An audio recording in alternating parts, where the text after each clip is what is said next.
Just after 10 to 8, and it's almost 3 years ago that we first met Heather Sharp.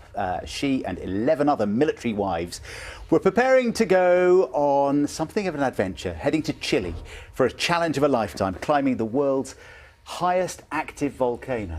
Well, they made it, and now their journey is being made into a special film. Let's take a look. There's this stereotype of military wives that we all stay at home, that it's all about coffee mornings, but you couldn't be more wrong. We're 12 women from all over the country. Some have not even left the UK before, and here we are just about to climb the world's highest volcano. I think tensions are already running quite high. Made me feel a bit like a weak sleep.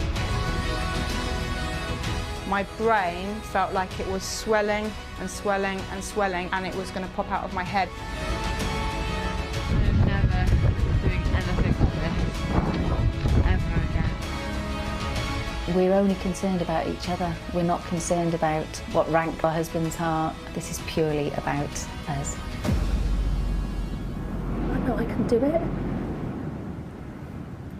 Exhausted just watching that. Wow. We've been talking about perseverance a lot this morning, haven't we? Now we know why it's the word of the year. Let's talk to Heather, who's the founder of Forces Wives Challenge. Good morning. Welcome morning. back. And also here, Paula Speed, who took part in the climb. Morning to you. Thanks for coming in.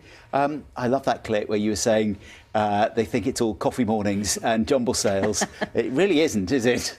No, there's lots to our community, so hopefully this documentary will showcase it. Now, why did you even start? Sorry, it's a really obvious question. What made you do it? So I set up the Forces Wives Challenge because I did 10 years in the regular army, and in the military there's so many opportunities for adventure and travel, and the military does adventure training to develop teamwork, leadership, but also to push people outside their comfort zone, so it builds confidence and resilience.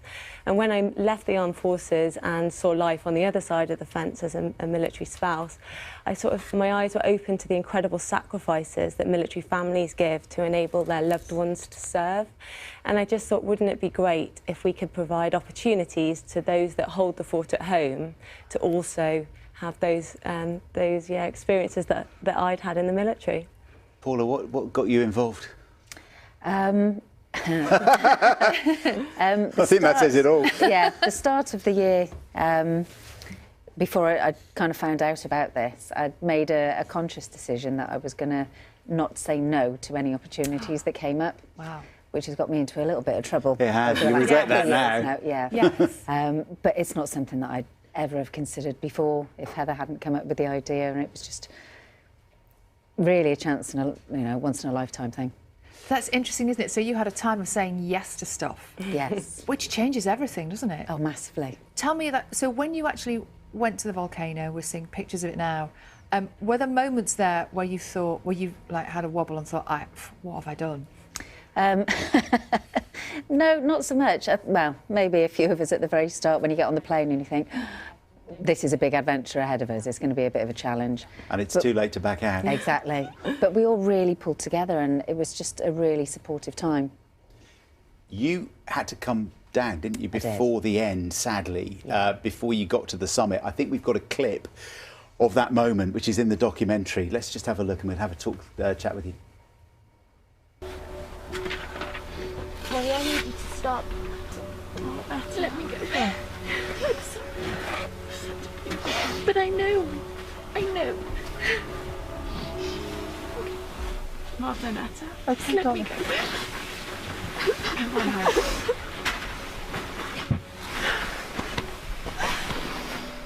Etta said that she would go with Paula, which was the most selfless memory of the entire expedition for me. Oh, what a friend she was to you. Oh, She's a massively. wonderful lady. What happened? Altitude sickness got the better of me, really. I'd not been well for a couple of days, and as you're going higher, your symptoms get worse. Dr.